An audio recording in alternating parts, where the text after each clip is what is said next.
Okay, ready to do my first plein air painting in San Angelo. Here's my rain resistant setup.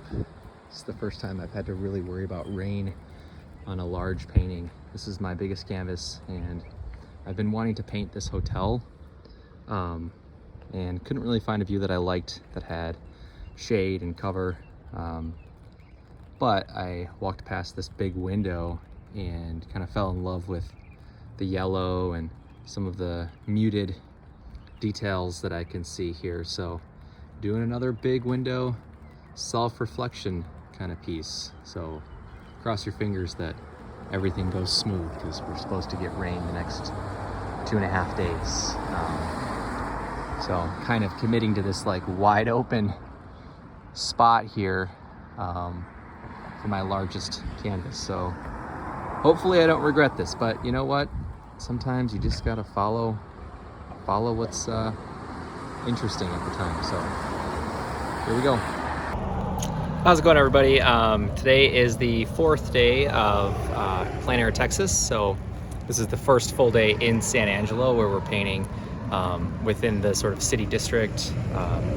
I chose to come down to the main part of town. I really like the architecture of this hotel. It's called the Cactus Hotel. So I walked around the neighborhoods kind of near the Concho River and ended up finding a view that incorporated a window that I'm pretty excited about. So let me flip my camera around and show you the painting. This is the view that I sort of stumbled upon. It's the side of Luigi's Italian restaurant and bar. So you can see that there's the hotel reflected in the window, which is what caught my eye. I really like the scale of my reflection to the hotel, and then some of the yellow parking blocks and the lines on the parking lot.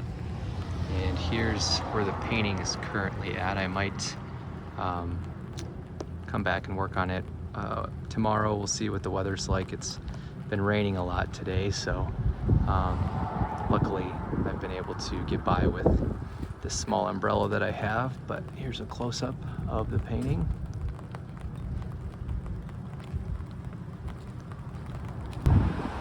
Okay, sorry about the wind, but here's a quick update. I added another reflection in the painting. You can see this one is of a doorway right off of one of the main streets here in San Angelo.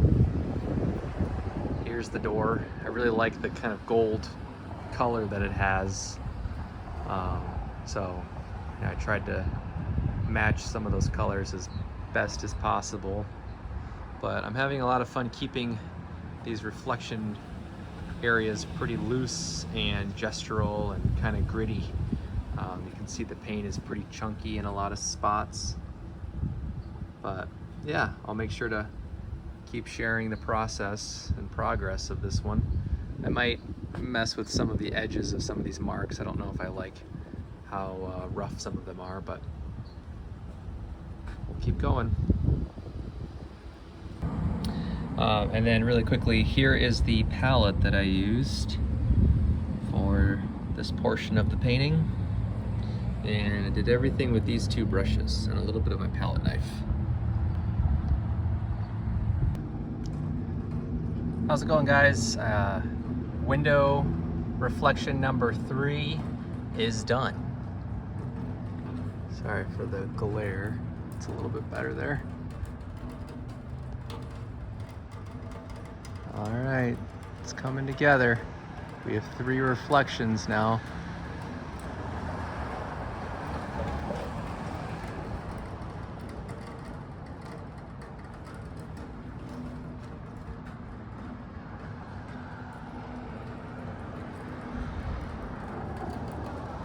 We'll see what happens next. Got another window reflection down. So we're up to 4. It's pretty windy, so I won't record this for very long.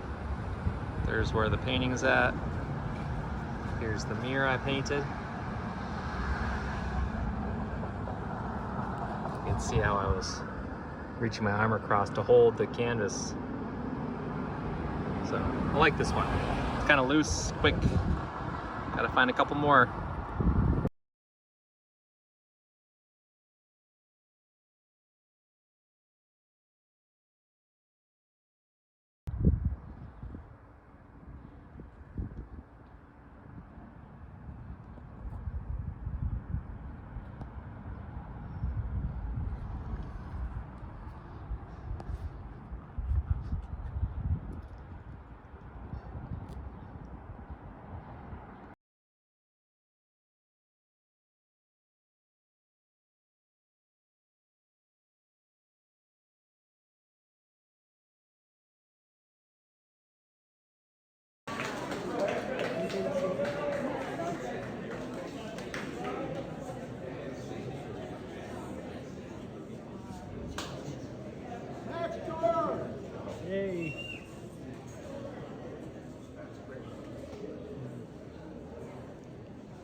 The second place painting, award-winning painting, is still available.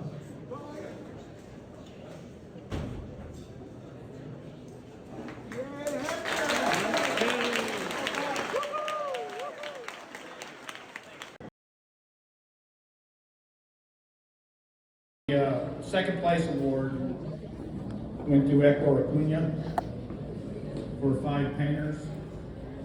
And being an art historian, of course, I approach these works of art, as I said before, but I think I said this last night, I can't help but see these things through the lens of art history. And so, you know, the Impressionist painters love to paint themselves in their own paintings. They love to do that. Now, or they pose for each other. And so there was a lot of that going on. And so I was very interested in the narrative here of these 5 painters, and I wondered, how did Mr. Acuna accomplish this? Were there mirrors hanging on the side of the building? How did he accomplish this? And then I was fascinated by the blue pole, the blue stripe that comes down at the right. You know, as much as you are the conduit, you're still a subjective vessel. And to be brave in making art is always a challenge. It's always safer to stay in your lane. But here, especially in the West, here in San Angelo and other parts of West Texas, the philosophy is high risk and high reward. So remember that, take risks. And it's pretty risky. That was a really nice narrative painting, and suddenly there's a blue stripe that comes out of nowhere down the right side. That's brave. That's very brave. And he does it again. There's another small painting in the show by Mr. Acuna where it's 7/8 foreground, which flips the whole Dutch magic from the 17th century, Van Ruysdael and other artists like that, who lower the horizon down where it's 1 inch above the bottom of the picture plane, and the rest is sky. So Mr. Acuna flipped that on that other canvas, and yet he puts a telephone pole right directly in the center. Wait, he broke that rule. You're never supposed to do that. But he did it anyway. So this is a very young artist who I think is a bit of a rock star these days. That's what I keep hearing, is he's a fast ascending. And it was a hard choice as to decide who was second and who was first on this. I'll say more about the grand prize winner here in just a second, but I'm still fascinated by this painting because once again, I'm reminded of the non-figurative painters. And yet it's really quite narrative, as you can see. So I see Frederick Basile in here, those of you who know art history. Basile is standing in there. Renoir is standing in there. Monet. And I think the recognition of the shoulders of giants that you all stand on is really important.